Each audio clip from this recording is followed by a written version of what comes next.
Hey everyone, Coach Patrick here, Endurance Nation, back with another weekly update. Big weekend of racing here. We had Scott Imlay out there at Moab 240, making it 1/3 of the way to mile 81. Unfortunately, I had a DNF. I'm looking forward to updates from you, Scott. Hope you're doing well. Kona, if you were paying attention to Kona, explodified with some of the lead women literally melting down on the course, just going full out, just melting down 90-degree weather. Normally in the run, just for those of you who don't know, Kona's hot and humid. But normally on the run with the island weather, the clouds kind of roll in. It's kind of 50-50, but almost always there's some kind of cloud cover. It's very rare that there's not. And in this scenario, that's exactly what happened, which is the heat was building up, from the humidity early during the day, from the ocean, etc., and the lava rock heating up. And then the sun came out and just stayed out. And I cannot emphasize to you the cumulative effect of that heat. The majority of us who are competing as age group athletes, we're still on the bike for a large portion of the time that the elites are running, which means we have the benefit of the wind blowing against us, cooling our core body temperature down. When you go early, when you're going hard, and you're out there all day, you really start to wear down. You can see that happen on the course. So phenomenal racing across the board. And a shout out to our very own Patti Rosen, who finished 10th in her age group, having battled this year against multiple injuries and setbacks. Just turning her, this into such a huge positive for herself, and just so grateful for her representing our team. So shout out to Patti for getting that done. And I saw some other short races going on around. I myself got out over the weekend for some epic fall fun. It's just a great time of year. Speaking of the time of year, there's two things that I want to bring to your attention. Dare I say three. Number one, the OutSeason is coming, my friends. November 3rd is when the OutSeason starts for the team.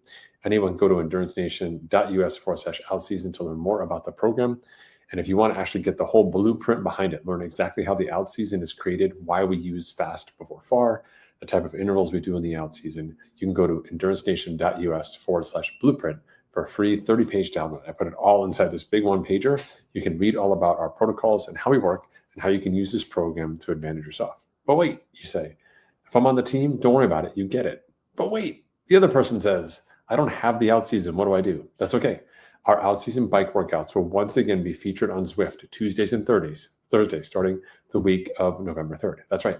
You have 2 sessions a day, East Coast time in the morning, West Coast time in West Coast morning, to access our workouts for the first 9 weeks of the OutSeason. That's right. You can log in. Last year, we had between 100 and 150 people per session, and train alongside them as they complete the OutSeason progression as they go forward.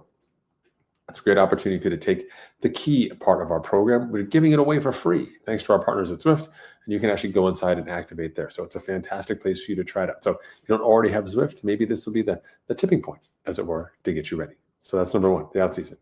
Number two, I'm going to talk to you about training camps. I'm working on my calendar here behind the scenes, and we have camp opportunities, not locked in just yet, in Girona, in Tuscany, and in Belgium as well, and possibly even one in Mallorca if there's interest. This would be a variety of different camps, and when they go live, we have a new website coming out at the end of this month.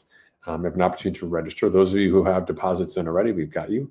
But this is your chance to come and train alongside us, alongside me, alongside some of our peers, and just get fantastic fitness in an incredible location. We do everything from soup to nuts, making sure that you just have to show up and ride, from working with local partners to ensure you have access to all the roads, like behind the scenes roads, like roads the other people don't ride, to great food, and then great folks. Like the number one thing that we do here inside Endurance Nation for our training camps is we make sure that the right people show up, people you want to ride with, people you become friends with.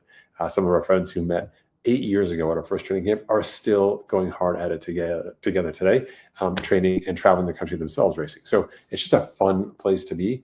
And if you've ever thought about doing a training camp, don't sign up for one of those big bulk, like box store versions of them, like Trek Travel. Who knows who's going to show up for those? And the nightmare stories are real of people who just show up, fudging their fitness, just want to get there and go on a cheap, it's more expensive if I do it with the fancy ways. I'll do it with a bike tour. Don't deal with the other people. Deal with people who are serious athletes. You can join one of our camps. So stay tuned for that. And the third and final part of this session here tonight is talking a little bit about thinking about next year, whether it's races or camps, whether it's OutSeason or mid-season of next year. It's really important that we start recalibrating ourselves as we end the course of the season. For most people, they're trying to do either one of two things. One, continue the season. Don't let it go. Keep pushing as far as you can. And I kind of fall into that camp because I love riding as long as the weather's great outside.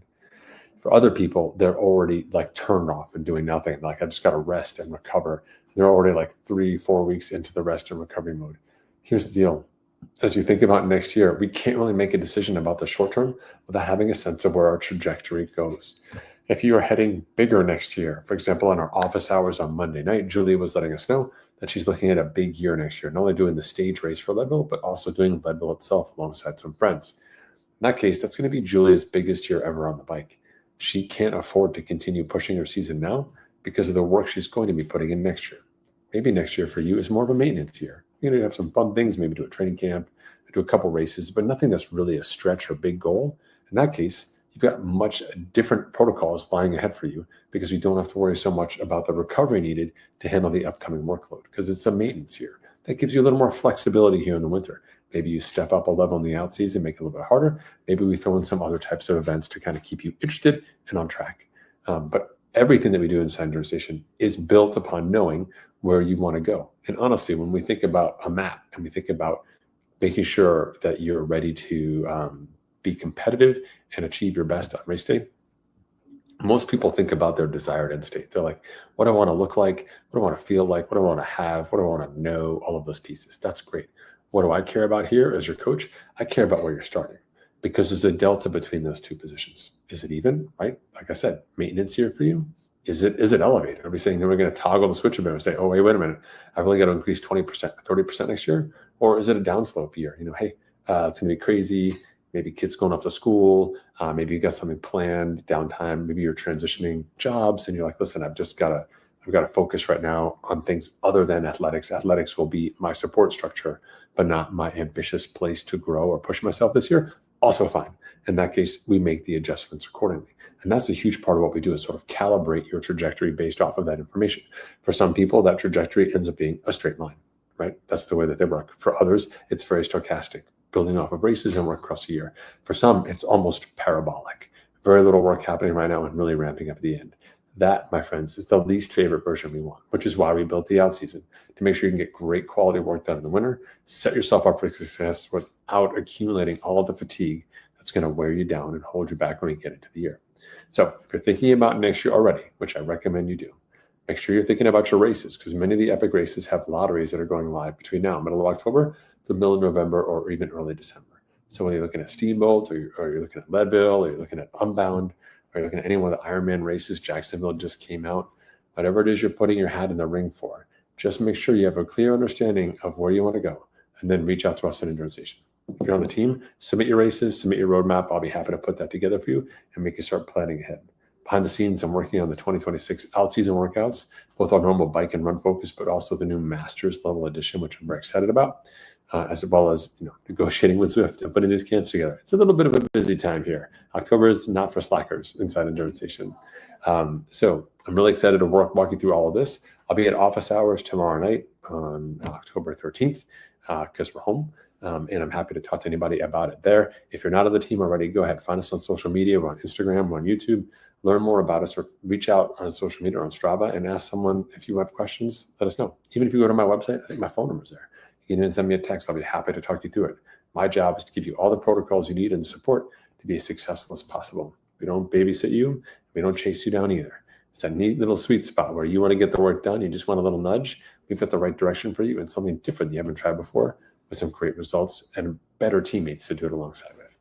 All right, folks, have a fantastic week. I look forward to catching up with those of you on the team soon. Everyone else, I'll see you online, social media, or in your inbox. Peace.